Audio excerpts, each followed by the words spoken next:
Reborn of demon king episode 3। Tanishk जब कनिष्क से ये बोलता है कि कनिष्क राठौर, इस दुनिया में सब कुछ तुम्हारे मुताबिक नहीं हो सकता, तो कनिष्क भी अपने पापा की तरफ देखते हुए बोलता है कि पापा, जैसा आप सोचते हो वैसा भी नहीं हो सकता। जैसे ही तनिष्क अपने बेटे की बात सुनता है तो उसे बहुत ज्यादा गुस्सा आता है, लेकिन फिर भी वह अपने गुस्से को कंट्रोल करके वहां से चला जाता है, क्योंकि वह अब कनिष्क से और बात करने के मूड में नहीं था, क्योंकि उसे पता था कि अगर वो कनिष्क से कुछ और बोलेगा तो कनिष्क भी ऊपर से उसे जवाब देगा, जिसके कारण उसका गुस्सा बढ़ेगा और फिर वो कनिष्क को भी गुस्सा करेगा, और जिसके कारण दोनों बाप बेटे का रिश्ता भी बिगड़ सकता है। उसके जाने के बाद बटलर जल्दी से कनिष्क के पास आता है और उसे बोलता है कि छोटे साहब, आप बड़े साहब को गुस्सा क्यों दिला रहे हैं? आप जानते हैं ना कि उनका गुस्सा कितना ज्यादा खतरनाक है। अब उठिए यहाँ से। लेकिन कनिष्क उसकी एक भी नहीं सुनता और कुछ पल की चुप्पी के बाद बोलता है कि मैंने उनको गुस्सा नहीं दिलाया, बल्कि जो हकीकत है मैं वही बोल रहा हूँ। उनके मुताबिक कुछ नहीं हो सकता। अब आगे जो भी होगा मेरे कहे मुताबिक होगा, उन्हें मेरी बात माननी ही होगी। इसी के साथ वह धीरे से वहां से खड़ा होता है तो उसके घुटनों में हल्का सा दर्द तो होता है, लेकिन फिर वो अपने दर्द को इग्नोर करके अपने रूम में चला जाता है। वहीं दूसरी ओर अगली सुबह जब जहर तैयार होकर अपनी मां से मिलने के लिए क्लिनिक में जाती है तो वहां उसे रिसेप्शन पर बैठी हुई नर्स बताती है कि उन्हें तो दूसरे अस्पताल में शिफ्ट कर दिया गया है, जिसके कारण जहर को बहुत ज्यादा गुस्सा आता है और वह उससे पूछती है कि यह किसने किया, क्योंकि मैंने तो ऐसा कुछ करवाया नहीं। तो वह उसे बताती है कि मैम, ये सब तनिष्क राठौड़ के कहने पर हुआ है, क्योंकि पिछले 6 साल से वही है जो कि आपकी माँ का बहुत अच्छे से ख्याल रख रहे हैं और वह हमारे क्लिनिक को डोनेशन भी देते हैं, और अब आपका अपनी माँ पर कोई हक नहीं है, और आगे भी तनिष्क राठौड़ ही आपकी माँ के सभी बिल पे कर रहे हैं। और इसी के साथ वो रिसेप्शनिस्ट उसे कुछ पेपर्स भी दिखाती है जिन पर साफ साफ ये लिखा गया था कि तनिष्क के बोलने पर ही उसकी माँ को दूसरे अस्पताल में शिफ्ट कर दिया गया था। पर जहर अपने दांत पीसकर खुद से बोलती है, ओह, तो ये तुम्हारा काम है तनिष्का राठौड़? क्या ये बदमाश कुत्ता जब मेरा सामना नहीं कर पाया तो उसने मुझे अपने पास आने के लिए मजबूर करने की कोशिश की और ऐसी गंदी चाल चलने की कोशिश की, तनिष्क राठौड़, और अब तुम्हें इसकी सजा तो भुगतनी ही होगी। वो उसे बिल्कुल भी नहीं डरती थी और वह नर्स की तरफ घूर कर देखती है जो कि कुछ बोलने के लिए अपना मुंह खोल ही रही थी, लेकिन उसने एक बार भी उसकी तरफ नहीं देखा बल्कि वहां से घूम कर चली गई। और फिर जाकर जैसे ही वो अपनी कार में बैठी तो वो जल्दी से तनिष्क का नंबर डायल करती है, लेकिन डायल करने से पहले उसने उसका नंबर अनब्लॉक जरूर कर दिया था। और फिर वो जब उसका नंबर डायल करती है तो कुछ टाइम कॉल रिंग होती रहती है, लेकिन कोई भी कॉल का जवाब नहीं देता, और उसे समझने में देर नहीं लगती कि तनिष्क जानबूझकर उसकी कॉल का जवाब नहीं दे रहा। बल्कि जब वो दोबारा तनिष्क को कॉल करती है तो वह पाती है कि तनिष्क ने अब उसका नंबर ब्लॉक कर दिया। अब वो समझ रही थी कि तनिष्क ये सब उससे बदला लेने के लिए कर रहा है, लेकिन जहर इतनी भी कमजोर नहीं थी कि वो तनिष्क से हार जाए। इसलिए वो बिना सोचे समझे अपनी कार राठौड़ कॉरपोरेशन की ओर ले जाती है, और फिर जैसे ही वो वहां पहुंचती है तो वो रिसेप्शनिस्ट से पूछती है कि तनिष्क राठौड़ का केबिन कहां पर है। तो वो रिसेप्शनिस्ट उसे बोलती है कि आई एम सॉरी मैम, लेकिन मैं अगर आपके पास अपॉइंटमेंट है तो ही आप सीईओ के केबिन में जा सकती हैं। आई एम सॉरी मैम, लेकिन अगर आपके पास अपॉइंटमेंट नहीं है तो आप वहां पर नहीं जा सकती। उस रिसेप्शनिस्ट ने उसको बहुत ही पॉलिटली बोला था। वही जहर उसकी बात सुनकर मुस्कुराती है, लेकिन उसकी बातों पर कोई ध्यान नहीं देती और अपने कदम आगे बढ़ा देती है। वही वो रिसेप्शनिस्ट उसको मुस्कुराते हुए देखकर हैरान रह जाती है, लेकिन इससे पहले कि वो कुछ समझ पाती कि जहर उसका कार्ड उठाती है और फिर वहां से भागकर लिफ्ट के पास जाती है और लिफ्ट में कार्ड इंटर करके वह लिफ्ट में चली जाती है। वही वो रिसेप्शनिस्ट जब अपने होश में आती है तो वो जल्दी से फोन से किसी को कॉल करने की कोशिश करती है और जहर को रोकने की भी कोशिश करती है, लेकिन बहुत ज्यादा देर हो चुकी थी और वह जहर को नहीं रोक पाती, क्योंकि जहर पहले ही तनिष्क की पर्सनल लिफ्ट में जा चुकी थी, जो कि सीधी तनिष्क के फ्लो पर ही जाकर रुकती थी। वही जब रोहित को रिसेप्शनिस्ट की कॉल आती है तो वह हैरान रह जाता है। वह घबरा भी गया था क्योंकि उसे पता था कि यहाँ पर कोई भी नहीं आ सकता, क्योंकि तनिष्क ने किसी को भी अपने केबिन में जाने की परमिशन नहीं दी थी, और सिर्फ एक ही इंसान थी जो कि तनिष्क के सामने अपनी गर्दन सीधी करके खड़ी रह सकती थी, और वह थी जहर सिंघानिया। तो वो ये सोचकर ही घबरा गया कि एक बार फिर से तनिष्क और जहर का आमना सामना होने वाला है और एक बड़ा हंगामा भी होने वाला है। तो वह भागकर लिफ्ट की ओर जाता है और लिफ्ट खुलने का इंतजार करने लग जाता है। तभी लिफ्ट का डोर खुलता है और जहर बड़े ही एटीट्यूड के साथ अपनी आंखों पर चश्मा लगाते हुए उसे लिफ्ट से बाहर आती है, और फिर अपनी खतरनाक मुस्कान के साथ अपनी आंखों पर काला चश्मा लगाते हुए वो रोहित की तरफ देखती है। वो उसकी तरफ देखती है और उससे बोलता है, अरे रोहित, बहुत दिनों से नहीं मिले, कैसे हो तुम। जैसे ही रोहित उसकी बात सुनता है तो उसके रोंगटे खड़े हो जाते हैं और वह कुछ भी बोल नहीं पाता और वह अपने मन में सोचता है, रोहित बचा ले खुद को, इस औरत को ना देखने में ही तुम्हारी भलाई है। तभी उसके कानों में जहर की आवाज पड़ती है जो उसे बोलता है कि तनिष्क राठौड़ कुत्ता आदमी कहाँ है। वही उसकी बात सुनाकर रोहित के माथे से पसीना बहाने लगता है और वह जहर की तरफ देखा है जिसे के होठों पर खतरनाक मुस्कुराहट थी और वह अपनी एक उंगली से अपने चेहरे को नीचे झुकाकर अपने चश्मे को अपनी नाक पर किए हुए उसकी आंखों में देख रही थी। तो वह लड़खड़ा जाता है और अपनी हकलाते हुई आवाज में बोलता है कि मिस सिंघानिया, आप जहां पर क्या करने आए हैं। तो जहर जिसके चेहरे पर खतरनाक मुस्कुराहट थी वह एकदम से गायब हो जाती है और वह इस समय रोहित को अपनी खतरनाक नजरों से घूरते हुए पूछती है कि रोहित शर्मा, जो पूछ रही हूं उसका जवाब। तो तनिष्क राठौड़ कहां पर है। इस बार उसकी खतरनाक आवाज ऐसी थी कि किसी के भी रोंगटे खड़े कर सकती थी और वो रोहित से ज्यादा टाइम तक बात नहीं करना चाहती थी। तभी रोहित उसकी आवाज सुनकर डर रहा था। वो उसे बोलता है कि वो अपनी कांपती हुई आवाज में इस समय मीटिंग हॉल में है, उनकी एक मीटिंग चल रही है। तो जहर उसे एक बार फिर पूछती है कि मीटिंग हॉल कहां पर है। इस बार वो कुछ नहीं बोलता बल्कि अपने हाथ के इशारे से कर देता है। वही जहर को बिल्कुल भी डर नहीं लग रहा था कि जब तनिष्क से अपनी नजरों के सामने दिखेगा कि वो क्या रिएक्ट करेगा। वो उस तरफ अपने कदम बढ़ा देती है जिस तरफ मीटिंग हॉल था और रोहित ने उसे इशारा किया था। वही रोहित भी डरते हुए उसके पीछे जाने लगता है क्योंकि उसका पता था कि उसका बॉस उस पर गुस्से से भड़कने ही वाला है। जल्दी से मीटिंग हॉल के दरवाजे के सामने खड़े होकर जहर को रोकने की कोशिश करता है। तो जहर की आईब्रो आपस में सिकुड़ जाती है और वो उसे धक्का देकर साइड करती है और वो एक झटके से उस मीटिंग हॉल के डोर पर जोर से लात मारती है जिसके कारण मीटिंग हॉल का डोर ओपन हो जाता है। वही सभी लोग जो कि मीटिंग में मौजूद थे वो जब ये देखते हैं तो कोई भी सांस लेने की हिम्मत नहीं कर पा रहा था। उन सब के चेहरे पीले पड़ गए थे क्योंकि आज तक उन्होंने कोई भी ऐसा इंसान नहीं देखा था जो कि तनिष्क राठौड़ की मीटिंग में आए और ऐसा बिहेव करे। सभी लोग देखना चाहते थे कि आखिर कौन इतना घमंडी हो सकता है जिसने तनिष्क राठौड़ के सामने आकर ऐसी हरकत करने की कोशिश की हो। वो सभी लोग एक दूसरे की तरफ देखने लगते हैं और फिर वो रोहित की तरफ देखते हैं जो कि घबराया हुआ वहीं खड़ा था। तभी एक आदमी रोहित से अपनी अच्छी आवाज में पूछता है कि असिस्टेंट रोहित, ये इंसान कौन है। आखिर किस में इतनी हिम्मत आगे जो के सीईओ के सामने ऐसी बदतमीजी करने की कोशिश कर रहा है।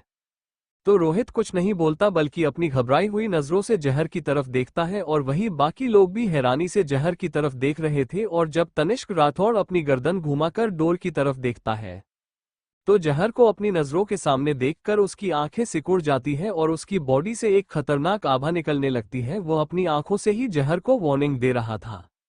वहीं उसकी वार्निंग भरी नजरों को जहर ने नजरअंदाज कर दिया और फिर अपनी आवाज को ऊंचा करके वह उससे बोलता है कि तनिष्क राठौड़, क्या तुम उस मामले पर यहीं पर बात करना चाहते हो या फिर अपने केबिन में जाकर बात करना चाहती हूँ।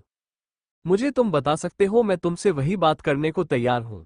तभी तनिष्क, जो कि अब तक शांत था, वो अपनी खतरनाक आवाज में जहर से बोलता है कि जहां से चली जाओ। उसके बोलने का तरीका बहुत ज्यादा खतरनाक था जिसे सुनकर वहां मौजूद हर शख्स डर जाता है। लेकिन जहर को उसके इस तरह बोलने से कोई फर्क नहीं पड़ता बल्कि वो उसे नजरअंदाज कर देती है और फिर चिल्लाकर बोलती है कि तनिष्क राठौड़, मैंने तुमसे पूछा है कुछ। हालांकि तनिष्क बहुत अच्छी तरह से जानता था कि जहर उसके ऑफिस में क्यों आई है, लेकिन अब उसका बिल्कुल भी मन नहीं था जहर को देखने का और वो उसकी कॉल का जवाब भी नहीं देना चाहता था, इसलिए उसने उसका नंबर ब्लॉक कर दिया।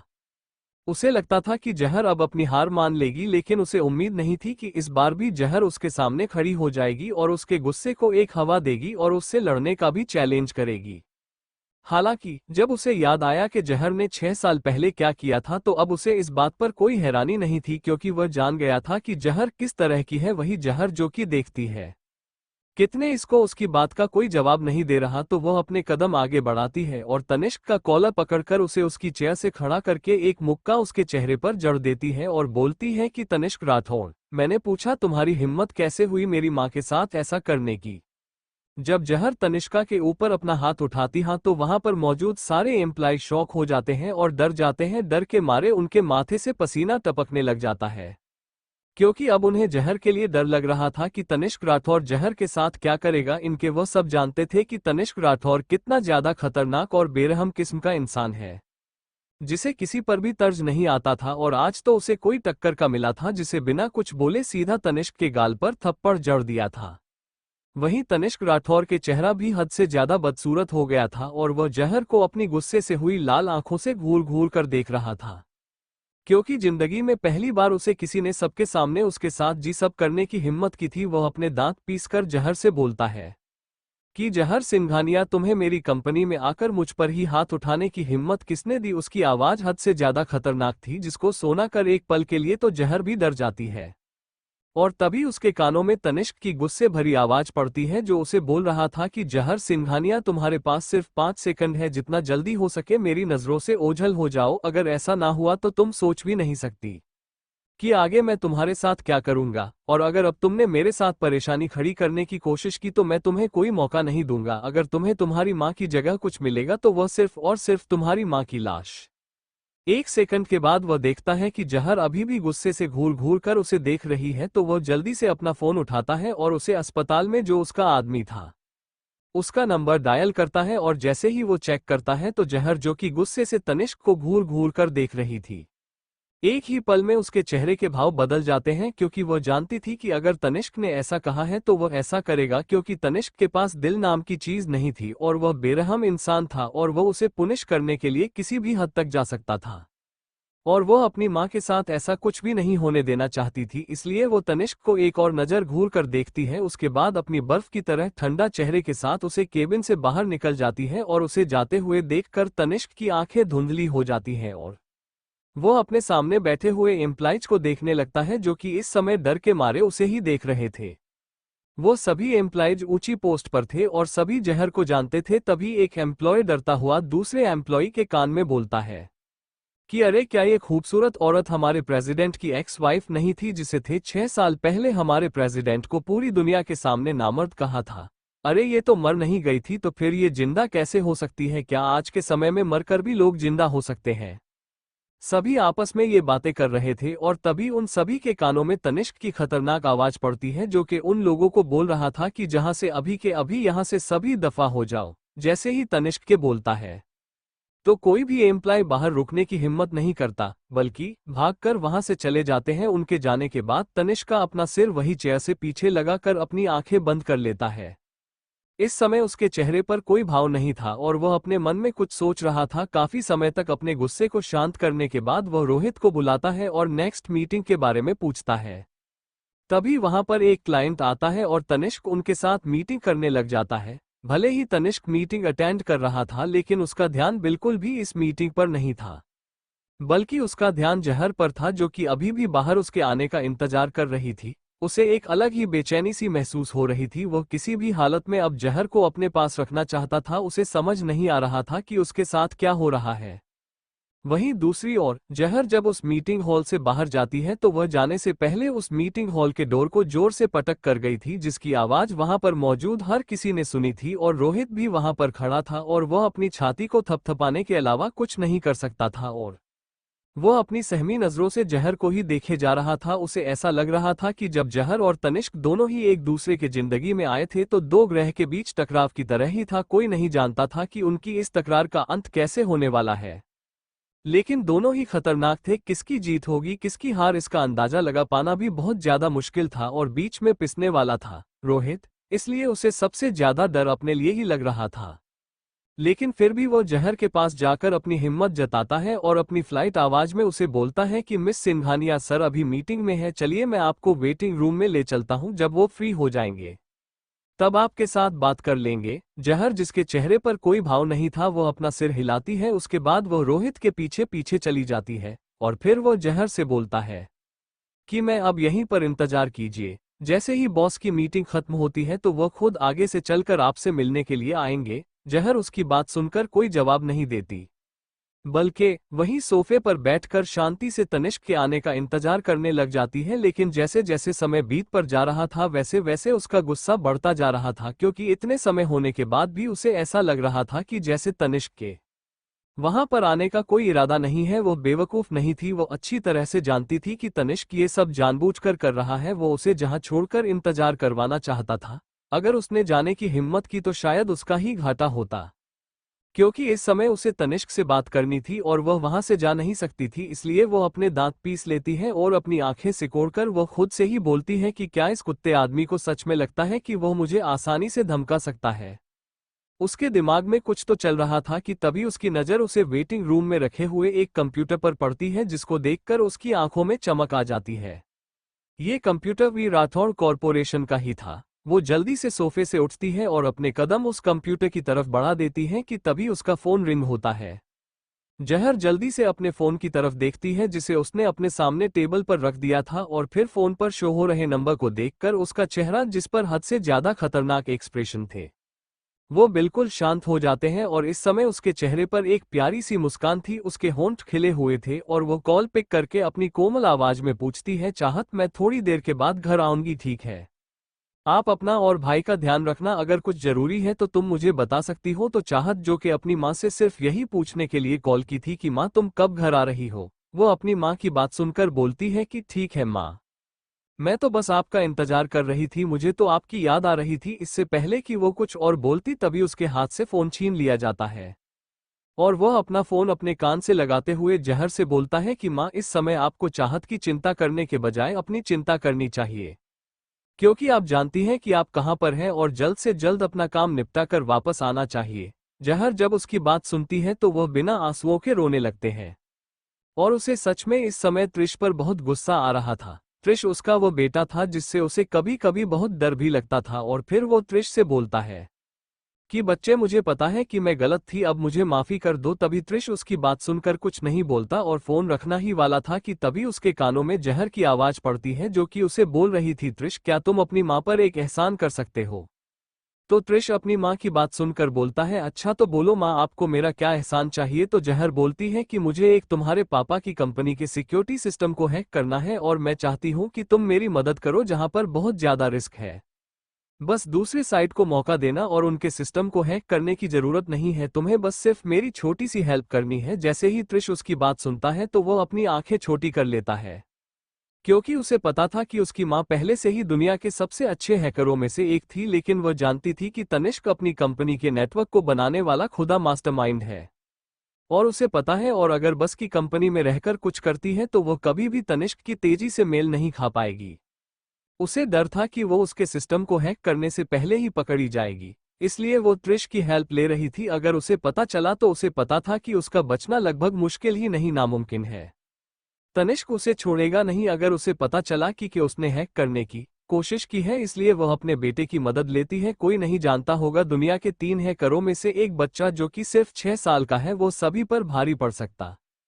तभी त्रिश अपनी माँ से पूछता है कि माँ, क्या तुम इस समय डैड के पास हो? तो जहर अपने गले को साफ करते हुए सोचती है कि सच में उसका बेटा बहुत होशियार है। तभी त्रिश अपनी माँ से बोलता है, वह तो ऐसी बात है, अब जब आप खुद पापा को नहीं संभाल पाई तो अब आपको मेरी मदद की जरूरत है। जब जहर उसके मुंह से यह सुनती है तो उसे बहुत ज्यादा गुस्सा आता है और वह उसको गुस्से से बोलता है, त्रिश, तुम बहुत ज्यादा बुरे हो, अपनी माँ से कैसे बात कर रहे हो आप? क्या मुझे परेशान होते हुए देखना चाहते हो? क्या तुम चाहते हो और एक वह बदमाश कुत्ता तुम्हारा बाप मुझे धमकी दे और मैं धमकी से डर जाऊं? वह तो मुझे धमकाने की कोशिश कर रहा है और साथ में वह तुम्हारी दादी को जान से मारने की भी धमकी दे रहा है। जैसे जैसे वह ये बोल रही थी ऐसा लग रहा था जैसे कि वो त्रिश से उसके बाप की शिकायत कर रही हो। तभी उसके कानों में फोन काटने की आवाज पड़ती है, जिसके कारण उसे बहुत ज्यादा गुस्सा आता है और फिर बहुत जल्दी से उसे कंप्यूटर के पास जाती है और सीधा सिक्योरिटी सिस्टम को हैक करने लग जाती है। उसकी पतली उंगलियां तेजी से कीबोर्ड पर चल रही थी। 1 मिनट से भी कम समय में उसने ने तनिष्क के सिक्योरिटी सिस्टम में कदम रख लिया था। तभी दूसरी तरफ त्रिशादी उसे को सिस्टम की कमांड भेज देता है और उसके बाद जहर कुछ करती है और फिर चुपचाप अपना कंप्यूटर बंद कर देती है, जाकर सोफे पर बैठ जाती है। और रोहित अपने साथ एक सर्वेंट को लेकर आता है। वो सर्वेंट अपने साथ लाए हुए खाने के सामान को वही टेबल पर रख देता है और उसके सामने इस समय केक रखा हुआ था और साथ में कोल्ड ड्रिंक थी और कुछ स्नैक्स भी थे। तो जहर उन लोगों को जाने को बोलती है। उसके बाद वह अपनी एक टांग पर दूसरी टांग रखकर आराम से केक खाने लग जाती है। वह तो अपने मन में ये सोच सोच कर ही खुश हो रही थी कि जब तनिष्क को इसके बारे में पता चलेगा तो उसके चेहरे के भाव कैसे होंगे। ये सोचकर ही उसके चेहरे पर बड़ी सी स्माइल आ जाती है और वह जल्द से जल्द बस तनिष्क का गुस्से भरा चेहरा और साथ में उसके चेहरे के भावों को देखने के लिए उतावली हुए जा रही थी। 3 मिनट से भी कम समय में ही राठौड़ कॉरपोरेशन की सिक्योरिटी सिस्टम में अलार्म बजने शुरू हो जाते हैं। वहां पर मौजूद एम्प्लॉयज जब ये देखते हैं तो सभी शॉक हो जाते हैं। उनके चेहरे पर डर दिखाई दे रहा था क्योंकि रात और कॉरपोरेशन का सिस्टम पूरी तरह से हैक हो गया था और वो बहुत ज्यादा कोशिश कर रहे थे उस इंसान को ढूंढने की जिसने उनके सिस्टम को हैक किया था, लेकिन फिर भी वो उन लोगों को कोई भी प्रूफ नहीं मिलने के ये किसने किया। इसलिए उन सभी के चेहरे पर डर साफ दिखाई दे रहा था, माथे से पसीना टपक रहा था। ये सोच सोच कर ही उनका दिल बैठ जा रहा था कि जब तनिष्क को इसके बारे में पता चलेगा वह क्या करने वाला है, क्योंकि वो लोग एक बात की तो सिक्योरिटी दे रहे थे कि इस सिस्टम हैक होने के कारण उनकी कंपनी को बड़ा लॉस होने वाला है और उसे लॉस की उन्हें कैसे भरपाई करने पड़ेगी इसका अंदाजा भी लगा पाना बहुत ज्यादा मुश्किल था। तभी दूसरी तरफ त्रिश भी उसे को सिस्टम की कमान भेज देता है और उसके बाद जहर कुछ करती है और फिर चुपचाप अपना कंप्यूटर बंद कर देती है, जाकर सोफे पर बैठ जाती है और रोहित अपने साथ एक सर्वेंट को लेकर आता है। वो सर्वेंट अपने साथ लाए हुए खाने के सामान को वही टेबल पर रख देता है और उसके सामने इस समय केक रखा हुआ था और साथ में कोल्ड ड्रिंक थी और कुछ स्नैक्स भी थे। तो जहर उन लोगों को जाने को बोलती है। उसके बाद वह अपनी एक टांग पर दूसरी टांग रखकर आराम से केक खाने लग जाती है। वह तो अपने मन में ये सोच सोच कर ही खुश हो रही थी कि जब तनिष्क को इसके बारे में पता चलेगा तो उसके चेहरे के भाव कैसे होंगे। ये सोचकर ही उसके चेहरे पर बड़ी सी स्माइल आ जाती है और वह जल्द से जल्द बस तनिष्क का गुस्से भरा चेहरा और साथ में उसके चेहरे के भावों को देखने के लिए उतावली हुए जा रही थी। 3 मिनट से भी कम समय में ही राठौड़ कॉरपोरेशन की सिक्योरिटी सिस्टम में अलार्म बजने शुरू हो जाते हैं। वहां पर मौजूद एम्प्लॉयज जब ये देखते हैं तो सभी शॉक हो जाते हैं। उनके चेहरे पर डर दिखाई दे रहा था क्योंकि रात और कॉरपोरेशन का सिस्टम पूरी तरह से हैक हो गया था और वो बहुत ज्यादा कोशिश कर रहे थे उस इंसान को ढूंढने की जिसने उनके सिस्टम को हैक किया था, लेकिन फिर भी वो उन लोगों को कोई भी प्रूफ नहीं मिलने के ये किसने किया। इसलिए उन सभी के चेहरे पर डर साफ दिखाई दे रहा था, माथे से पसीना टपक रहा था। ये सोच सोच कर ही उनका दिल बैठ जा रहा था कि जब तनिष्क को इसके बारे में पता चलेगा वह क्या करने वाला है, क्योंकि वो लोग एक बात की तो सिक्योरिटी दे रहे थे कि इस सिस्टम हैक होने के कारण उनकी कंपनी को बड़ा लॉस होने वाला है और उसे लॉस की उन्हें कैसे भरपाई करने पड़ेगी इसका अंदाजा भी लगा पाना बहुत ज्यादा मुश्किल था। राठौड़ कॉरपोरेशन के अंदर सिक्योरिटी रूम में सभी एम्प्लॉयज के माथे पर पसीना टपक रहा था और उनके चेहरे पर डर के एक्सप्रेशन साफ दिखाई दे रहे थे। वो सभी इस बात से डर रहे थे कि अगर तनिष्क को सिक्योरिटी सिस्टम हैक होने के बारे में पता चला तो सच में उन्हें बहुत बड़ा नुकसान होने वाला है, शायद तनिष्क राठौड़ उनकी जान भी ले ले। इसलिए वो बहुत ज्यादा डरे हुए थे। हर एक एम्प्लॉय की उंगलियां तेजी से कीबोर्ड पर चल रही थी क्योंकि उन लोगों ने अलग अलग लोगों को ट्रैक करने की शुरुआत कर दी थी और वो जल्द से जल्द सिक्योरिटी सिस्टम को पहले की तरह ही सही करना चाहते थे। हालांकि उनके अपोजिट वाला इंसान भी बहुत ज्यादा स्ट्रांग था जो कि उन्हें बार बार चिढ़ा रहा था और जैसे ही वो सिस्टम को ठीक करते तो वह एक बार फिर से उनके सिस्टम को हैक कर लेता, जिसके कारण अब उन लोगों को हद से ज्यादा डर रहा था। आज तक कोई भी ऐसा नहीं आया था जिसने राठौड़ कॉरपोरेशन के सिस्टम को हैक करने की कोशिश की हो, बल्कि आज जो इंसान ये कर रहा था उसकी हरकतों को देखकर साफ पता चल रहा था कि वह राठौड़ कॉरपोरेशन में उनके साथ लुका छिपी खेलने का खेल खेल रहा है। हालांकि इस समय जहर उन लोगों को सिर्फ परेशान कर रही थी, लेकिन उसका इरादा उनको परेशान करने का नहीं बल्कि तनिष्क को परेशान करने का था, जिसके कारण जब उसने राठौड़ कॉरपोरेशन के सिस्टम को हैक किया तो इस समय राठौड़ कॉरपोरेशन का करोड़ों में नुकसान हो रहा था और हर मिनट के साथ लाखों करोड़ों रुपए का लॉस हो रहा था, जिसके कारण सबका दिल घबरा रहा था कि वो लोग करे तो करे क्या। और कुछ ही पलों में इसके बारे में रोहित को भी पता चल चुका था। वो जल्दी से वहां आता है तो सामने का नजारा देखकर शॉक हो जाता है क्योंकि यह पहली बार हो रहा था जब से तनिष्क ने राठौड़ कॉरपोरेशन को अपने अंडर लिया था। तब तक किसी की इतनी हिम्मत नहीं थी कि कोई राठौड़ कॉरपोरेशन के सिस्टम को हैक करे या उनके साथ खिलवाड़ करे, लेकिन आज से वो अपनी आंखों के सामने पहली बार होते हुए देख रहा था। रोहित उन लोगों से अपनी सर्द आवाज में पूछता है कि यह सब कौन कर रहा है। वही जब एम्प्लॉयर रोहित को देखते हैं, राहत की सांस लेते हैं और जल्दी से उसे बताते हैं, सर हम पता करने की कोशिश कर रहे हैं।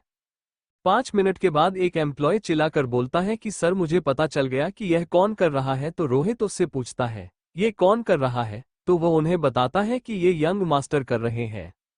जैसे ही रोहित यह सुनता है तो वह हैरान रह जाता है, उस तो इस बात पर यकीन ही नहीं आता कि कनिष्क राठौड़ ये सब कर रहा है।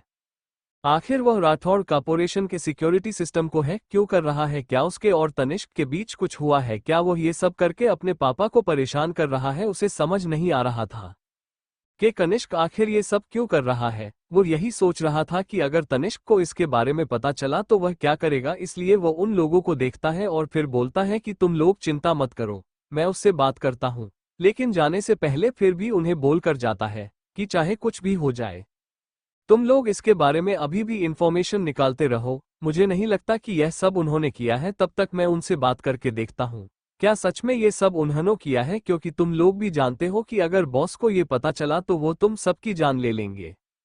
रोहित वहां से जाते हुए खुद से ही बोलता है, क्या कनिष्क सर ये सब इसलिए कर रहे हैं क्योंकि वो समीरा को पसंद नहीं करता और वह नहीं चाहता कि बॉस समीरा खुराना से शादी करे। आखिर वो चीज क्यों कर रहा है? लेकिन वह अपनी तरफ से कोई भी अंदाजा नहीं लगाना चाहता था, इसलिए वो जल्दी से कनिष्क को खोजने के लिए सबसे ऊपर वाले फ्लो में चला जाता है। यहाँ पर इस समय एक वेटिंग रूम था और एक तनिष्क का केबिन था और साथ में मीटिंग हॉल था और एक कनिष्क के लिए केबिन भी तैयार किया गया था। कनिष्क अपने कंप्यूटर के सामने बैठा हुआ था। जब रोहित उसके केबिन बाहर आकर रुकता है तो वह अपने मन में बोलता है कि मुझे जल्द से जल्द इस मामले को निपटाना होगा। इससे पहले कि तनिष्क को इसके बारे में पता चला तो कोई भी जिंदा नहीं बचेगा। वो अभी ये बोलकर हल्का सा डोर ओपन करता ही है तो वह सामने देखता है यहाँ पर कनिष्क अपनी उंगलियों को कीबोर्ड पर तेजी से चल रहा था और उसे देखकर सब पता चल रहा था कि शायद उसे इस समय राठौड़ कॉर्पोरेशन में जो हो रहा था उसके बारे में साफ साफ पता था और शायद उसे ये भी पता था कि यह किसने किया है। कनिष्क अपनी गर्दन घुमाकर केबिन के डोर की तरफ देखता है। यहाँ पर इस समय रोहित अपनी गर्दन अंदर निकालकर देख रहा था कि कनिष्क क्या कर रहा है। कनिष्क उसे अंदर बुलाता है तो रोहित जल्दी से उसके सामने हाथ जोड़कर बोलता है कि छोटे साहब जो आप कर रहे हैं उसे रोक दीजिए प्लीज, अगर आपको सर से कोई नाराजगी है तो आप उनसे बात कर लीजिए। तो कनिष्क अपने कंप्यूटर को बंद करते हुए बोलता है, यह मेरा काम नहीं है और मुझे इसकी कोई परवाह नहीं है कि यह किसका काम है। वही उसकी बात सुनकर रोहित तो हैरान रह जाता है, लेकिन फिर अगले ही पल वो बोलता है कि अगर आपने ये नहीं किया तो ठीक है, लेकिन आप इसे ठीक तो कर सकते हैं, क्योंकि अगर बॉस को पता चला तो आप भी जानते हैं कि क्या से क्या हो सकता है। तो कनिष्क उससे बोलता है कि ये मेरा काम नहीं है, जो जाकर अपने उन बेवकूफ स्टाफ को ढूंढो जिन्हें यहाँ पर काम के लिए रखा गया है। तो रोहित उसको बोलता है कि सर अगर वो लोग इस काम में अच्छे होते, एक्सपर्ट होते तो मैं आपके पास क्यों आता। लेकिन कनिष्क को उसकी बात का कोई जवाब नहीं देता।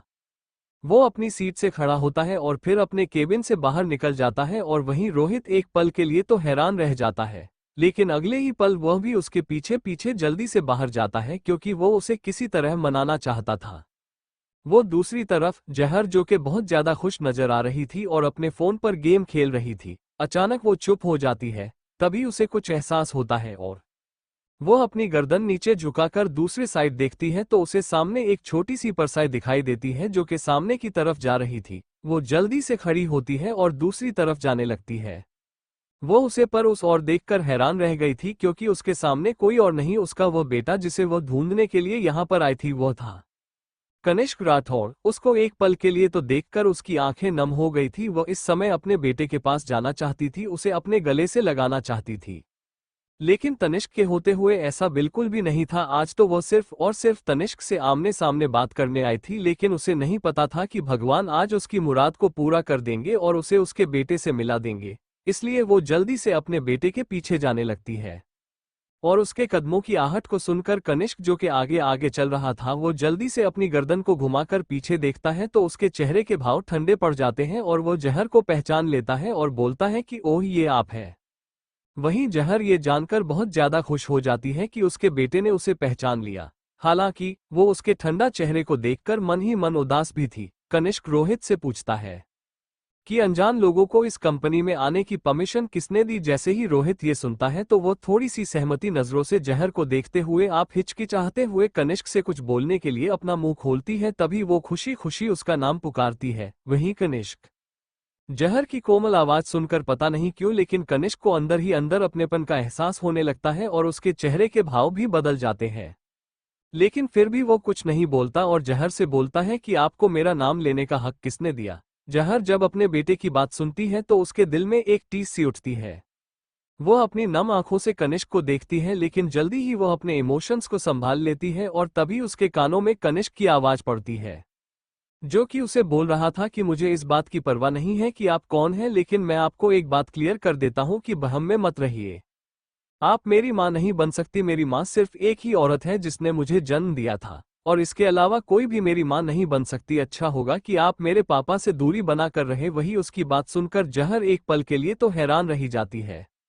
वही रोहित भी कनिष्क की बात सुनाकर और अपने सामने जो हो रहा था उसे देखकर उसके माथे से पसीना टपकने लगता है। उसे इस बात का डर था कि कहीं जहर कनिष्क को सच न बता दे कि वो उसकी मां थी। उसके बाद तनिष्क क्या करता इस बात का अंदाजा तक नहीं था। जहर जब अपने बेटे के मुंह से यह सुनती है तो वह हैरान रह जाती है और वो उसे समझाने के लिए बोलती है कि नहीं कनिष्क, मैं वो उसे बोल ही रही थी।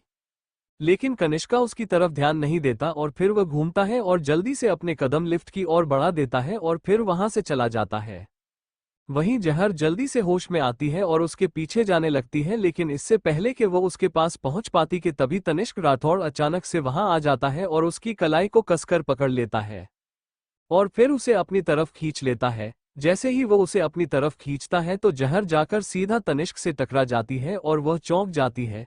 तभी कनिष्क, जो कि अभी लिफ्ट के डोर बंद होने का इंतजार कर रहा था, वो जब अपने पापा को देखता है तो उसकी आंखें ठंडी हो जाती हैं और वही जहर के चेहरे पर शर्मिंदगी साफ देखी जा सकती थी। तभी उन दोनों के कानों में कनिष्क की आवाज पड़ती है, जो कि अपने आप से बोल रहा था, डैड आपका स्वाद सच में बहुत ज्यादा बेकार है। उसके बाद वो वहां से चला गया। वही कनिष्क के जाने के बाद जहर, जो कि घूर घूर कर तनिष्क को देख रही थी, वो बिना किसी हिचकिचाहट के उसके हाथ से अपनी कलाई को छुड़ाती है और एक जोरदार थप्पड़ उसके चेहरे पर जड़ देती है। उस थप्पड़ की आवाज इतनी ज्यादा तेज थी कि वो तनिष्क के उस फ्लो पर उसकी आवाज गूंजने लगती है और आसपास जो लोग थे वो सभी शॉक होकर ये सब देखने लगते हैं। उनमें से कोई भी सांस लेने की हिम्मत नहीं कर रहा था। ये दिखने में ही बहुत ज्यादा डरावना लग रहा था कि अब आगे क्या होगा। वही यह सब देखकर रोहित भी एक आह भरता है और अपने दोनों हाथों से अपनी आंखों को ढक लेता है। उसमें इतनी हिम्मत नहीं थी कि वह अपने बॉस को थप्पड़ खाता हुआ देख सके।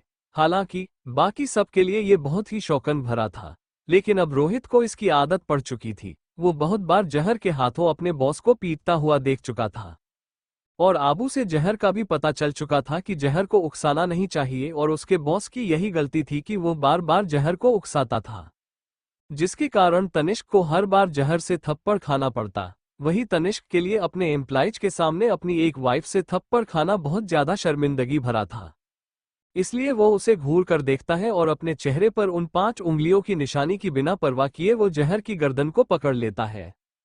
उसकी पकड़ इतनी ज्यादा मजबूत थी कि जहर को ऐसा लगता है जैसे कि वह मरने वाली हो और उसे सांस लेने में भी प्रॉब्लम हो रही थी और वो जल्दी से उससे छूटने के लिए छटपटा रही थी। उसकी आंखों से पानी निकल रहा था और वह अपनी धीमी आवाज निकालने की कोशिश कर रही थी, लेकिन फिर भी उसके मुंह से आवाज निकल ही नहीं रही थी। वही तनिष्क ने उसे कसकर पकड़ रखा था और उसकी गर्दन को छोड़ने का कोई इरादा नहीं वाला था। और वहीं आसपास जो भी एम्प्लॉइज थे वो ये सब देखकर अपने कदम पीछे ले लेते हैं और वही वह देखते हैं कि जहर का चेहरा पीला पड़ गया था। लेकिन वो फिर भी तनिष्क के सामने जिद्दी बनी रही और उसने एक बार भी तनिष्क से माफी मांगने की कोशिश नहीं की। कुछ पलों के बाद वह खुद के इमोशंस को कंट्रोल करती है और वैसे ही तनिष्क को अपनी लाल आंखों से घूर घूर कर देखने लगती है। तभी तनिष्क उसे उसकी गर्दन से पकड़कर ही अपने लेकर जाता है। वो लोग जो कि केबिन के बाहर खड़े होकर ये सब तमाशा देख रहे थे, उन सभी के कानों में डोर के एक तेज आवाज के साथ बंद होने की आवाज पड़ती है, जिसके कारण वो सभी शॉक हो जाते हैं। तभी रोहित जल्दी से उन सबको फटकार लगाते हुए बोलता है कि जाओ, जाकर अपना काम करो। अगर अपनी नौकरी प्यारी नहीं है तो जहां पर खड़े होकर ये सब देख सकते हो। जहर अपनी धीमी आवाज में तनिष्क से बोलती है, तनिष्क राठौड़, क्या तुम दिमाग से पैदल हो? और फिर वो उसे घूर घूर कर देखने लगती है और बुरी तरह से खांसी लगती है और मन में सोचती है कि काश वो इस समय तनिष्क को जान से मार पाती, लेकिन वो ऐसा नहीं कर सकती थी। तभी तनिष्क उसको सोफे पर फेंक देता है और वह अपने कदम जहर की तरफ बढ़ाता है। वही जहर जब सोफे पर गिरती है तो उसकी हल्की सी चीख निकल जाती है और वो अपनी नजर ऊपर उठाकर तनिष्क को देखती है, जो अपने धीमे कदमों के साथ उसकी तरफ बढ़ रहा था और अब उसके पास भागने के लिए भी कोई जगह नहीं थी। वो अपनी नजरें घुमा कर चारों तरफ देखती है तो उसकी नज़र खिड़की पर जाती है। वह अपने मन में कुछ सोचती है और जैसे ही खड़ी होकर वो खिड़की की तरफ जाने लगती है तो तनिष्क उसे पकड़ लेता है और एक बार फिर से उसकी कलाई को कसकर पकड़ लेता है। और फिर वो उससे अपनी धीमी मगर गुस्से भरी आवाज में बोलता है कि क्या तुम अभी मेरे साथ लड़ना चाहती हो? तुम्हें ये किसने हक दिया कि तुम दोबारा से मेरे बेटे के सामने जाओ? जब जहर ये सुनती है तो वो तनिष्क का चेहरा देखती है जो कि गुस्से से लाल हुआ पड़ा था और उसके एक गाल पर तो उसके हाथ के निशान भी साफ दिखाई दे रहे थे। वो गुस्से से उसे देखती है और फिर बोल बिना किसी हिचकिचाहट से उसे बोलती है कि तनिष्क राठौड़, मुझे मेरा बेटा वापस चाहिए। तो तनिष्क उसकी बात सुनकर हंसने लगता है और उसकी आंखों में क्रूरता साफ देखी जा सकती थी। तो वह अपनी कठोर आवाज में उसे बोलता है कि जहर सिंघानिया, शायद तुम भूल चुकी हो तो मैं तुम्हें याद दिला दूं कि कनिष्क राठौड़ मेरा बेटा है, उस पर तुम्हारा कोई हक नहीं है। अब वो मेरा बेटा है और तुम्हारा उस पर कोई हक नहीं उसका नाम लेने का। तो जहर भी उसे अपने दांत पीस कर बोलती है कि मैं उसकी मां हूं, इसलिए मुझे मेरा बेटा चाहिए। तो तनिष्क अपनी गुस्से भरी आवाज में उसे बोलता है कि उसकी मां मर गई थी 6 साल पहले। क्या तुम चाहती हो कि मैं तुम्हें उसकी मरी हुई मां की कब्र दिखाने ले जाऊं? जैसे ही जहर ये सुनती है तो वो एक पल के लिए अपनी आंखों को कसकर बंद कर लेती है और उसकी आंखों के सामने 6 साल पहले की बातें घूमने लगती हैं। इससे पहले कि वो तनिष्क को कुछ बोल पाती कि तभी उसके कानों में एक बार फिर से तनिष्क की आवाज पड़ती है जो उसे बोल रहा था कि मेरी एक्स वाइफ, तुम्हें कोई हक नहीं कि तुम खुद को कनिष्क की मां बोलो। तुम कभी भी उसकी मां नहीं हो सकती। तुम वो मां हो जो अपने नए जन्मे बच्चे को एक समुद्र के किनारे मरने के लिए छोड़ गई थी। उसका बोला हुआ हर शब्द जहर को ऐसा लग रहा था जैसे कि हजारों सुइयां उसके दिल में बार कर रही हो और उसे उस दर्द के कारण घुटन महसूस हो रही थी। वो अपनी आंखों को कसकर भींचे हुए थे। तभी तनिष्क उसे बोलता है कि जहर सिंघानिया, क्या तुम जानती हो, अगर मैं थोड़ी भी देर से वहां जाता तो कनिष्क को मैं मरा हुआ पता। वह तो अच्छा था कि मैं उसे अस्पताल ले गया, अगर मुझे थोड़ी सी भी देर होती तो कनिष्क आज जिंदा ना होता। क्या तुम कनिष्क को उसे समय नुकसान पहुंचाने की जिम्मेदारी उठा सकती हो? क्या तुम अब 6 साल बाद वापस आकर इस बात पर दावा करती हो कि अब वो तुम्हारा बेटा है? नहीं, इतना कुछ हो जाने के बाद अब तुम्हारा कनिष्क पर कोई हक नहीं है। और हाँ, इतने सालों से तब तुम कहाँ थी जब कनिष्क हर दिन रात रोता था और वह अपनी माँ को याद करता था? तो तुम कहाँ थी? नहीं, तुम पहले ही किसी और आदमी के साथ एक बेटी को जन्म दे चुकी हो। क्या तब भी तुम्हें तुम्हारा बेटा याद था? क्या तुमको लगता है कि कनिष्क एक खिलौना है जिसे जब चाहे तुम छोड़ सकती हो, जब चाहे उसको अपने पास बुला सकती हो और जब चाहे उसे त्याग सकती हो? आज तनिष्क अपने मन की हर बात को जहर के सामने बोल रहा था। वही उसकी बातें सुनकर जहर के चेहरे के भाव भी बदल रहे थे और जैसे जैसे वो उसकी बातें सुन रही थी उसे अपने दिल में दर्द महसूस हो रहा था। उसका चेहरा पीला पड़ चुका था और वह कुछ बोल भी नहीं पा रही थी। लेकिन ये बात भी सच थी कि उस समय जहर के पास उस सिचुएशन में और कोई रास्ता नहीं था। तीनों बच्चों की हालत ठीक नहीं थी। अगर वह तीनों को ही अपने साथ ले जाती तो इससे वो उन तीनों में से किसी को भी नहीं बचा पाती। इसलिए उसने अपने एक बच्चे की कुर्बानी दी और उसे उसके पिता तक पहुंचाया, क्योंकि उसे इस बात का पहले से ही पता था कि राठौड़ परिवार कुछ भी करेगा लेकिन कनिष्क को कुछ नहीं होने देगा। और तनिष्क को जब पता चलेगा तो तनिष्क भी अपने खून को कुछ नहीं होने देगा। इसी भरोसे उसने ना चाहते हुए भी अपने एक बच्चे को तनिष्क के पास छोड़ा था। पिछले 6 साल से जहर अपने बच्चे के बारे में जानने की हर मुमकिन कोशिश कर रही थी, लेकिन तनिष्क ने कनिष्क की हर इन्फॉर्मेशन को बहुत अच्छे से छुपा कर रखा हुआ था, जिसके कारण जहर अभी तक अपने बेटे के बारे में कुछ भी नहीं जान पाई थी। तो वह गुस्से से ये सब याद करते हुए बोलती है कि तनिष्क राठौड़, अब तुम्हारी जल्दी ही शादी होने वाली है और समीरा खुराना तुम्हारे और भी बच्चों को जन्म देगी।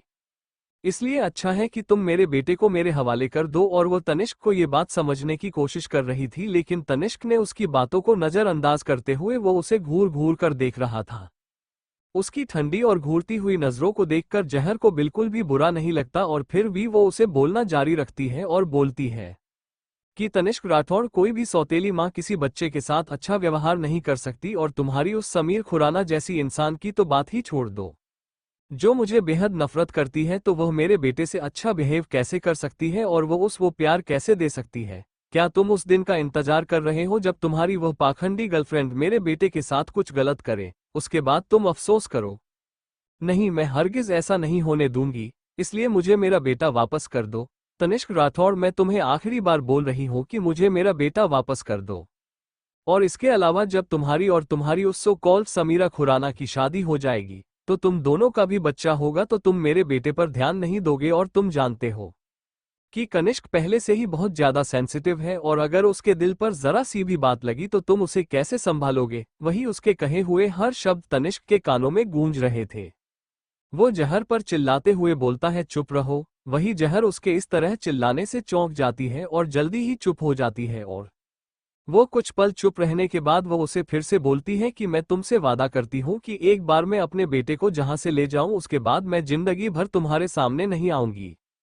तभी तनिष्क उसको देखकर मुस्कुराता है और फिर अपने मुंह से कुछ शब्द निकालता है, जहर सिंघानिया तुम्हारी यह इच्छा बहुत ज्यादा बेतुकी है। वही उसकी बात सुनकर जहर अपनी भौहें सिकोड़ लेती है। जहर तनिष्क से कुछ और कहना चाहती थी, लेकिन तभी उसे केबिन का डोर नॉक होता है, जिसकी आवाज सुनकर तनिष्क के चेहरे के भाव ठंडा ही रहते हैं और वह अभी भी जहर को घूर घूर कर देख रहा था। तनिष्क और जहर दोनों ही इस समय एक दूसरे को घूर घूर कर देख रहे थे कि तभी तनिष्क के केबिन का डोर नॉक होता है, जिसके कारण तनिष्क केबिन के डोर की तरफ अपनी ठंडी निगाहों से देखने लगता है। उसके बाद वह अपनी ठंडी आवाज में कम इन बोलता है तो रोहित, जो कि पहले से ही पसीने से भीगा हुआ था, वो तनिष्क की खतरनाक आवाज सुनकर और भी ज्यादा डर जाता है। लेकिन फिर भी वो जल्दी से डोर ओपन करके केबिन में आता है और तभी उसकी नजरें जाकर जहर के चेहरे पर टिक जाती है। लेकिन उसके गुस्से वाले एक्सप्रेशन को देखकर वो और भी घबरा जाता है और फिर वो जल्दी से उससे नजरें फेर कर तनिष्क की तरफ देखता है और अपनी हकलाती हुई आवाज में उसे बोलता है कि प्रेसिडेंट सर कंपनी के सिस्टम में कुछ प्रॉब्लम हो गई है। तभी जब तनिष्क को उसकी बात सुनता है तो वह हैरानी से उसे पूछता है कि क्या मतलब है तुम्हारा। तो रोहित अपना सिर नीचे कर लेता है और एक गहरी सांस लेकर उसे बोलता है कि प्रेसिडेंट सर कंपनी के सिस्टम को हैक कर लिया गया है और इसका आईपी एड्रेस हमें छोटे सर के केबिन में मिला है। और जब मैं उनसे इस बारे में बात करने के लिए गया तो उन्होंने साफ इनकार कर दिया कि उन्होंने ये सब नहीं किया और फिर वो वहां से चले गए। रोहित को ये बात बहुत अच्छे से पता थी कि कनिष्क उसे झूठ नहीं बोलेगा और वो इस समय बहुत घबराया हुआ था, क्योंकि उन लोगों को कुछ और भी पता चला था जिसके कारण उन्हें अब घबराहट हो रही थी। वो अपनी हकलाती हुई आवाज में तनिष्क को बोलता है कि सर, हमने जैसे जैसे जांच की तो हमें पता चला कि वो आईपी एड्रेस किसी और कंप्यूटर का नहीं बल्कि जो वेटिंग रूम में मिस सिंघानिया थी। जैसे ही तनिष्क उसकी बात सुनता है तो वो एक पल के लिए हैरान रह जाता है और वही जब रोहित जहर की तरफ देखा तो वह डर से कांपने लगता है, क्योंकि जहर उसे मार देने वाली नजरों से घूर घूर कर देख रही थी। तभी उसके कानों में तनिष्क की गुस्से भरी आवाज पड़ती है, जो उसे बोल रहा था कि तुम सब के सब बेकार लोग हो। और फिर वह उसे गुस्से से घूरता है और बोलता है कि मैं तुम्हें सिर्फ 10 मिनट दूंगा। अगर तुम लोग इसको सही नहीं कर सकते तो मेरी कंपनी से दफा हो जाना, क्योंकि मुझे ऐसे लोगों की जरूरत नहीं जिन्हें कुछ आता ही ना हो। मैं तुम्हें जहां पर फ्री बैठने के पैसे नहीं देता हूं, काम करने के देता हूं। अब निकलो यहां से। रोहित जैसे ही अपने बॉस की इतनी डरावनी और गुस्से बड़ी आवाज सुनता वो बहुत ज्यादा घबरा जाता है और जल्दी से केबिन से बाहर चला जाता है और अपने दिल पर हाथ रखकर गहरी गहरी सांस लेने लगता है। इस समय कैबिन में सिर्फ तनिष्क और जहर ही बचे थे। दोनों ही एक दूसरे को देख रहे थे और दोनों की ही आंखें सिकुड़ी हुई थी। तभी तनिष्क जहर को देखता है और फिर ठंडी हंसी हंसते हुए बोलता है कि क्या बात है जहर सिंघानिया, तुम कब से इतनी चालाक हो गई? या फिर तुम शादी से पहले ही चालाक थी? क्या तुमने सिर्फ इनोसेंट होने का मखौटा अपने चेहरे पर पहना हुआ था? हालांकि इस समय उसका मन तो कर रहा था कि वह जहर को गला घोट कर मार दे, लेकिन वह ऐसा नहीं कर सकता था, बस घूरने के अलावा। वही जहर भी उसके मन की बात अच्छे से समझ रही थी और अपने होठों पर मिस्टीरियस स्माइल लाकर वह उसे देखते हुए बोलती है कि तनिष्क राठौर, इस बार सोचना भी मत, क्योंकि मैं अब तुम्हें ऐसा कोई मौका नहीं दूंगी कि तुम मुझे गला घोट कर मार सको। वहीं उसकी बात सुनकर तनिष्क के दोनों हाथ जो उसने अपनी पैंट की जेब में डाल रखे थे वो दोनों ही कस जाते हैं और वह अपने मन में सोचता है कि अब तो सच्ची मैं तुम्हारा गला घोटने चाहता हूं। हालांकि अब जब उसे पता था कि अब उसे जहर के साथ सीधे सीधे कुछ इंपॉर्टेंट बातें करनी ही होगी, तो वह एक गहरी सांस लेता है और फिर शांति से जहर की तरफ देखते हुए उससे पूछता है कि क्या तुमने ही मेरी कंपनी के सिक्योरिटी सिस्टम को हैक किया और क्यों किया? तो जहर भी अपनी दोनों बाहों को क्रॉस करके उसके सामने अपनी गर्दन सीधी करके अपने होठों को ऊपर की तरफ मोड़ती है और फिर मिस्टीरियस स्माइल के साथ उसे चिढ़ाने के लिए बोलती है, तुम्हें क्या लगता है तनिष्क राठौड़, क्या ऐसा नहीं कर सकती? वहीं तनिष्क उसकी बात सुनकर उसे बुरी तरह घूरने लगता है। जब जहर तनिष्क को खुद को घूरता हुआ पाती है तो वह उसे बोलता है कि तनिष्क राठौड़, मुझे भी घूरना आता है और देखो मेरी आंखें भी तुमसे बड़ी है, इसलिए मुझे यूं घूरना बंद करो। वही तनिष्क उसकी बात सुनकर उसे एक नज़र देखता है और फिर वह अपने चेहरे पर खतरनाक हंसी लाते हुए जहर से पूछता है, जहर सिंघानिया, तुमने अपने अंदर इतने राज कैसे छुपा रखे हैं और कितने राज को तुमने अपने अंदर दफन करके रखा हुआ है, जिनके बारे में मैं नहीं जानता। आखिर मैं भी तो देखूं कि तुमने अपनी कितनी पहचान को छुपा कर रखा हुआ है। जहर जब उसकी बात सुनती है तो वह भी अकड़ से उसे बोलती है, तनिष्क राठौड़, मैं हर एक चीज में अच्छी हूँ, तुमसे बेहतर हूँ। क्या तुम जानना चाहते हो कि तुम्हारी आईटी डिपार्टमेंट के मेंबर सच में बहुत ज्यादा बेकार है, जिसे तुम हर महीने लाखों रुपए सैलरी देते हो। जहर का बोला हुआ हर शब्द सच था, क्योंकि वो एक जानी मानी हैकर थी, जिसने एक ही बार में उसकी कंपनी को नुकसान पहुंचा दिया था और करोड़ों का नुकसान करवा दिया था। और इसमें अगर सबसे बड़ा हाथ था तो वो उसके बेटे का था, जिसने अपनी मां की हेल्प की थी, और आज उसे अपने बेटे पर बहुत ज्यादा गर्व महसूस हो रहा था कि वह उसका बेटा है। वो अपने मन ही मन ये सोचकर खुश हो रही थी कि उसने तनिष्क को कितनी अच्छे से सबक सिखाया। लेकिन इससे पहले कि वो कुछ और बोल पाती कि तभी तनिष्क राठौड़, जो कि उसे गुस्से से घूर घूर कर देख रहा था, वो उसकी गर्दन को कसकर पकड़ लेता है। तभी जहर, जो कि अभी खुशी मना रही थी, उसकी आंखें बड़ी बड़ी हो जाती है और वो तनिष्क को घूरते हुए पूछती है कि तनिष्क राठौड़, क्या तुमको सिर्फ एक ही काम आता है, और वह है औरतों का गला घोट कर मारना। लेकिन तनिष्क उसकी बात का कोई जवाब नहीं देता, बल्कि उसके गले पर अपनी पकड़ मजबूत करते हुए उसे अपने दांत पीस कर पूछता है कि जहर सिंघानिया, बताओ तुम्हारे पीछे और कौन है जिसने मेरी कंपनी के साथ छेड़खानी करने की कोशिश की। वो इस समय खूंखारू भेड़िया की तरह लग रहा था, जो कभी भी जहर की जान ले सकता था। वही जहर उसका ये रूप देखकर भी नहीं डरती। तो तनिष्क उसे दीवार की तरफ धक्का देता है, जिसके कारण जहर जाकर दीवार से टकरा जाती है और उसकी पीठ में भी एक तेज दर्द की लहर होती है। लेकिन फिर भी वो कुछ नहीं बोलते। तभी तनिष्क को अपने दांत पीसकर एक बार फिर से उसे बोलता है कि जहर सिंघानिया, तुम तो कॉलेज तक भी नहीं गई, तो तुम इन चीजों के बारे में बिल्कुल भी नहीं जान सकती। मुझे बताओ कि तुम्हारा असली मकसद क्या है और तुम्हारा साथ कौन दे रहा है। इस समय उसकी आवाज हद से ज्यादा ठंडी और खतरनाक थी, जिसे सुनकर किसी की भी रूह तक कांप पर जाए। लेकिन फिर भी जहर बिना डरे उसके सामने वैसे ही खड़ी थी, जैसे कि उसे उसके ऐसे बोलने से कोई फर्क ही न पड़ा हो। जहर, जो कि कब से तनिष्क की बात सुन रही थी, वो आखिर में अपने दांत पीसकर उसे बोलती है कि अगर प्रेसिडेंट राठौड़ में इतनी हिम्मत है और वो खुद पर भरोसा करते हैं, तो फिर आप क्यों नहीं मेरी इन्फॉर्मेशन कलेक्ट कर सकते? मेरे जैसे किसी इंसान से क्यों नहीं पूछते जिसने अभी तक कॉलेज में दाखिला ही ना लिया हो? क्या तुम मेरे जैसे इंसान को कम आंक रहे हो? क्या तुम्हें नहीं लगता कि तनिष्क राठौड़, तुम दुनिया के सबसे ज्यादा बेवकूफ इंसान हो? तनिष्क राठौड़, तुम्हारे जैसा इस दुनिया पर कोई इंसान नहीं है, तुम्हें पता है। तुम एक कुत्ते, बदमाश और घटिया इंसान हो, जिससे सभी नफरत करते हैं, और उनमें से एक मैं भी हूँ, जो तुमसे बेपनाह नफरत करती हूँ। और फिर वह उसकी कलाई पकड़ लेती है। इससे पहले कि तनिष्क कोई रिएक्ट कर पाता कि तभी जहर जल्दी से अपना एक घटना मोड़कर ऊपर उठती है और बिना किसी बात की परवाह किए तनिष्क की कमर के नीचेले हिस्से पर वार कर देती है। उसके पास और कोई रास्ता नहीं था, और इसलिए उसने अपने घुटने से उसके उस जगह पर वार किया। लेकिन अब उसे इससे कोई फर्क भी नहीं पड़ता था कि तनिष्क राठौड़ इस इससे नामर्द भी हो सकता है और उसकी बच्चे पैदा करने की क्षमता भी खत्म हो सकती है। दर्द इतना ज्यादा तेज था कि तनिष्क जल्दी से उसे की गर्दन पर से अपनी पकड़ ढीली कर देता है। उसे इस बात की बिल्कुल भी उम्मीद नहीं थी कि जहर इतनी ज्यादा क्रूर इंसान होगी, जो सीधा उसकी नेक्स्ट जनरेशन पर वार करेगी। जैसे ही वो अपनी दर्द भरी नजरों से जहर का चेहरा देखता है, जिस पर इस समय एविल मुस्कुराहट थी, तो उसकी दर्द भरी आंखों में जहर के लिए गुस्सा और नफरत दिखाई दे रही थी। वो जहर को ऊपर से लेकर नीचे तक देखता है, जिसने इस समय हॉट पैंट और शूज के साथ एक छोटी शर्ट पहनी हुई थी, जिसमें वो बहुत ज्यादा हॉट एंड सेक्सी लग रही थी। तनिष्क और जहर कुछ सालों तक एक साथ एक ही बेड पर एक दूसरे की बाहों में सोए थे, इसलिए वो बहुत अच्छे से जानता था कि जहर का फिगर बहुत अच्छा है। बात सिर्फ इतनी थी कि उस समय जहर यह बात अच्छे से जानती थी कि अपने राज को और अपनी बॉडी को कैसे छुपाना है। लेकिन इस समय वो बहुत अलग थी, क्योंकि पहले वो अपनी बॉडी को किसी भी इंसान के सामने रिवील नहीं करती थी, लेकिन आज जो उसकी सामने था वो जहर उसे जहर से बिल्कुल अलग थी, जो कि अपनी बॉडी के आधी से ज्यादा पार्ट्स को सबके सामने रिवील किए हुए थी, और शायद वो इन कपड़ों में भी बहुत ज्यादा कंफर्टेबल थी।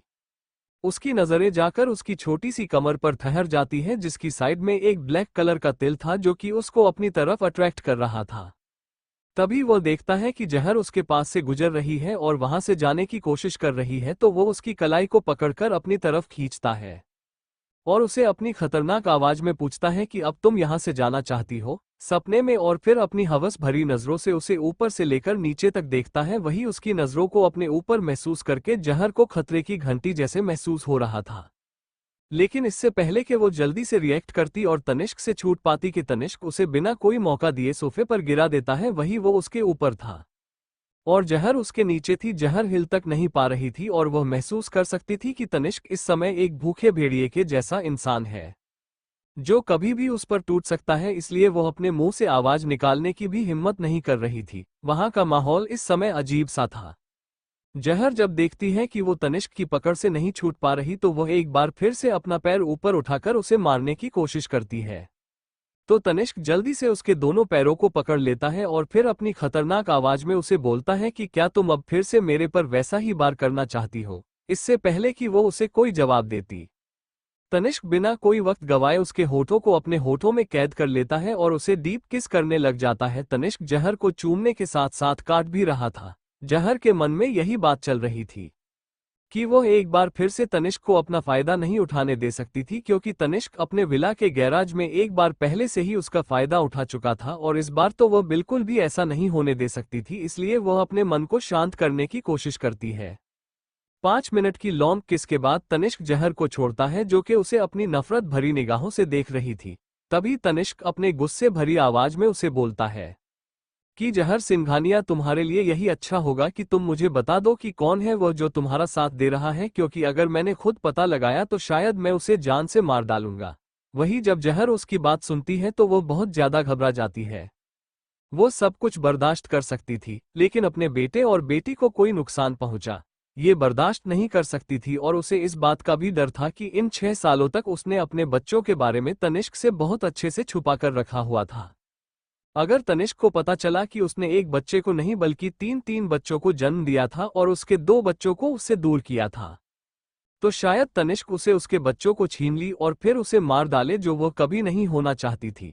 वो अपने बच्चों से दूरी बिल्कुल भी बर्दाश्त नहीं कर सकती थी, इसलिए वो अपने दांत पीस लेती है और तनिष्क को एक जोरदार धक्का देती है, जिसके कारण तनिष्क जाकर सोफे से नीचे गिर जाता है और वो गुस्से से फर्श से खड़ा होता है और फिर घूर घूर कर जहर को देखते हुए बोलता है कि जहर सिंघानिया, तुम्हारी हिम्मत कैसे हुई मुझे नीचे गिराने की। तो जहर भी तंज भरी आवाज में बोलती है कि तनिष्क राठौड़, मैं तुम्हें कैसे नीचे गिरा सकती हूँ, तुम तो पहले ही बहुत ज्यादा नीचे गिरे हुए हो।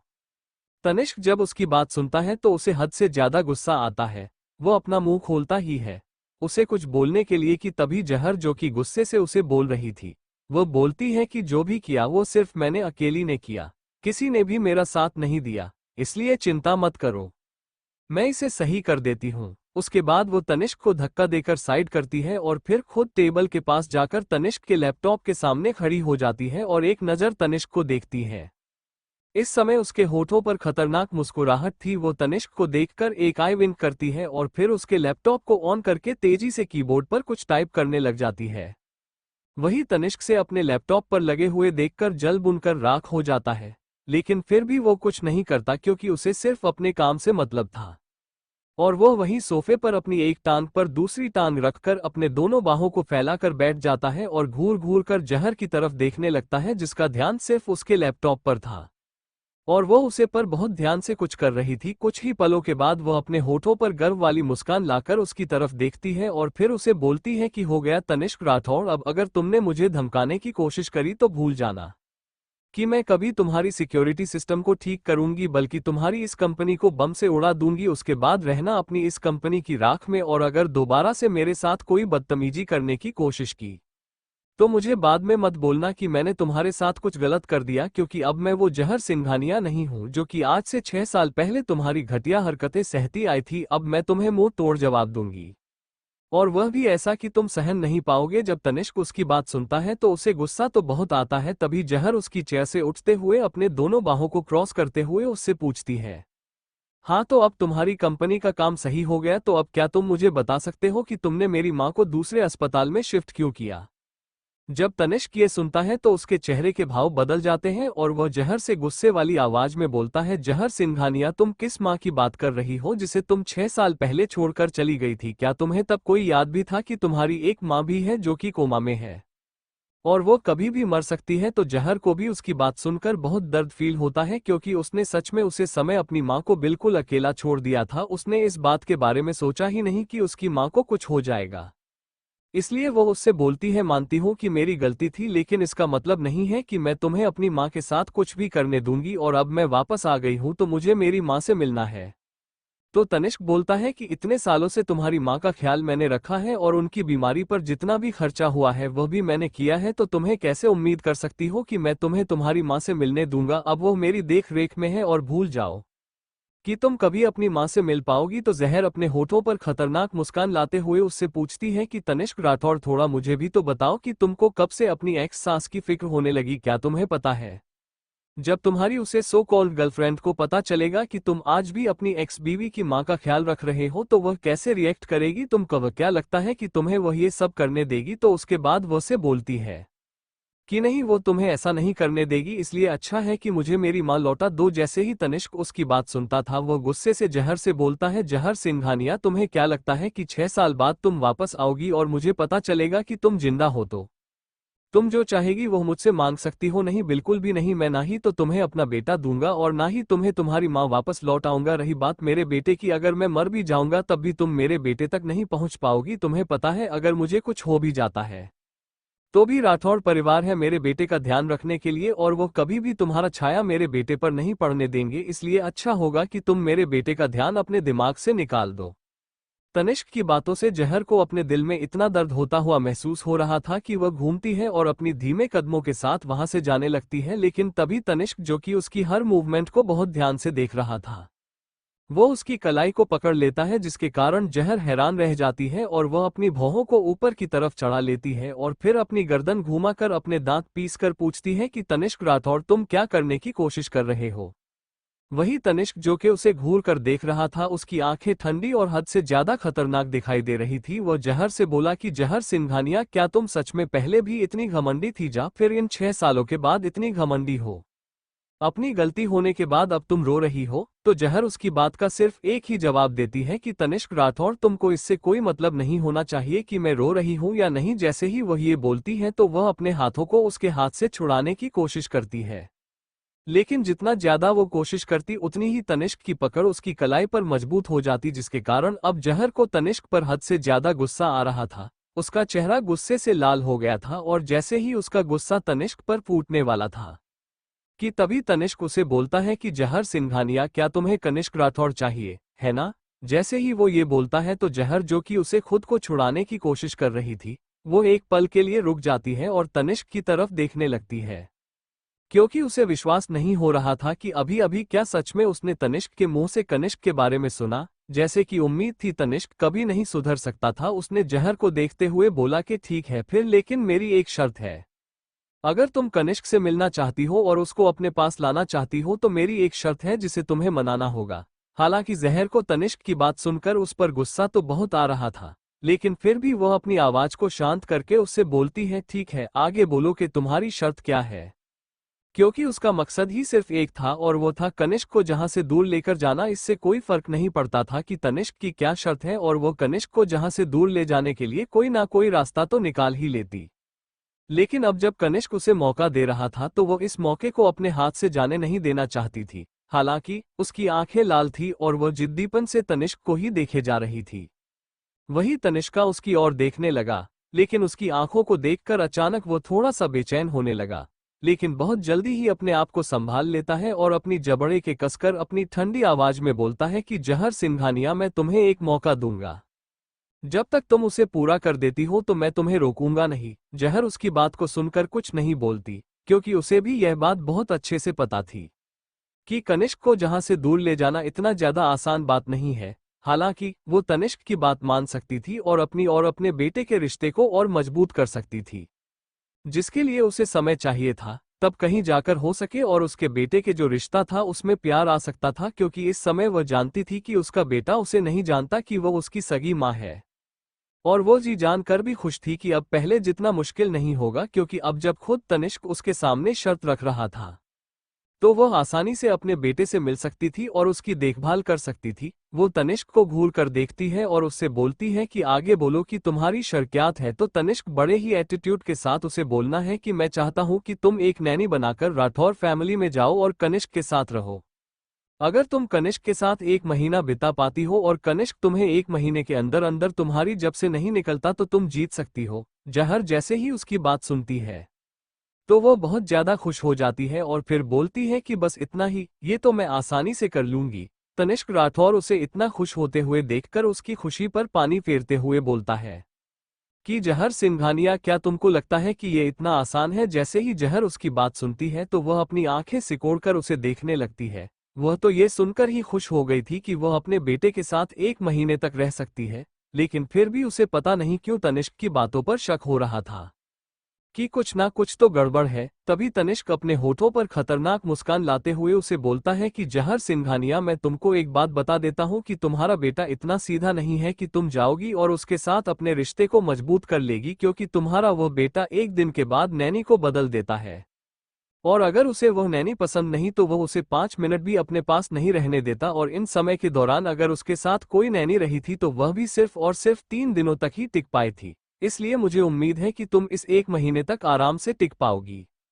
तनिष्क की बात सुनकर जहर हैरान रह जाती है कि हर दिन नैनी को बदलने वाले बच्चों को संभालना कितना मुश्किल है। वही उसके हैरानी वाले एक्सप्रेशन को देखकर तनिष्क को उसका मजाक उड़ाते हुए देखकर बोलता है कि क्या तुम डर गई? जैसे ही जहर उसकी बात सुनती है तो वह अपने कमर पर हाथ रखकर गुस्से से उसे घूरते को बोलती है कि इसमें डरने वाली कौन सी बात है? वह मेरा बेटा है तो मुझे किस बात का डर?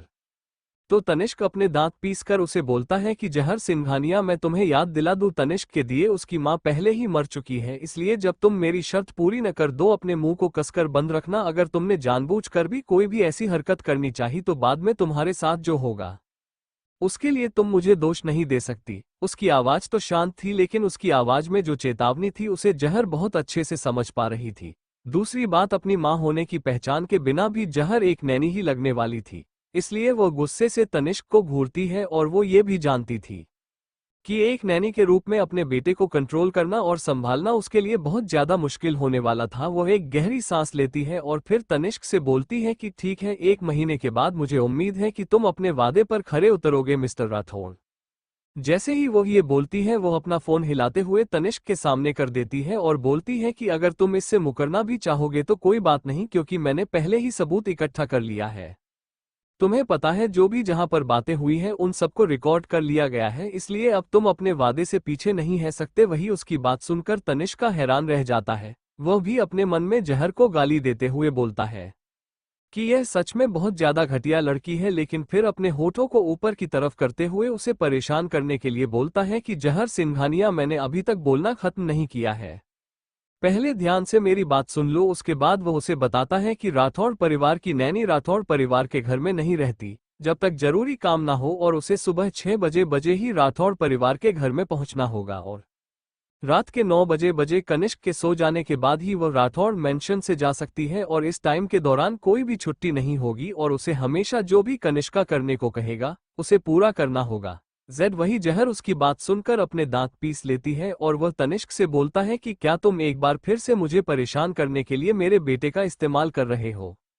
तनिष्क जहर की बात सुनकर अपनी सार्कास्टिक टोन में उसे बोलता है कि ठीक है, अगर तुम नहीं आना चाहती तो इस बात को भूल जाओ। वही जहर उसकी बोलने के तरीके को अच्छे से समझ रही थी और वह उसे बोलता है कि मैं आऊंगी तनिष्क राठौड़, तुम बस 1 महीने बाद अपने वादे पर खरे उतरना।